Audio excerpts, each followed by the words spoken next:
Eleanor's garden. My mother once told me that every plant has 3 names. The first a scientist comes up with, specific and precise, describing the plant without knowing it. The second is what locals call it, usually something practical like what it cures or what kills it. The oyster plant is named for how it tastes when cooked.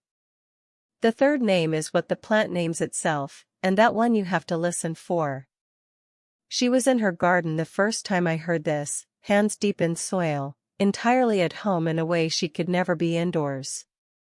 The garden was her natural element. Inside the house she would move with the caution and formality of a guest who didn't want to impose, but outside she was different. She felt looser, more herself. An entire day could be spent out there and I'd only see her come back inside when the light faded from the skyline and all that was left were the stars shining on her work.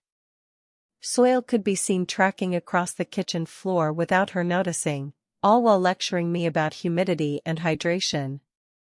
Age crept up on her the same way she would always talk about her plants growing, underground at first with no one noticing. By the time we did notice, it had been growing for a while. At first she would forget small things like appointments or where she'd put the keys. Then larger things started to go, faces, important dates, her own history, shuffled like a deck of cards in her mind. Some mornings she'd look at me with a polite searching expression, working hard to connect the face in front of her to whatever memories she had. I'd watch her get close and then drift away just off the mark, always somewhere near but never my daughter. She always knew her plants though, every last one of them, all 3 names. I hadn't been back in 6 months. I told myself it was work, which was partly true. Distance played its part. Donna was also there and more than capable. I had no shortage of reasons.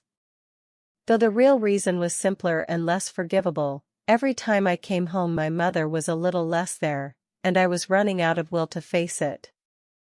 It took me every last bit I had left to stand outside my old house that day. Donna met me at the front with the warmth and experience of a grief professional who's all too used to this. She walked me to the living room while explaining how things are going, her voice even and unhurried.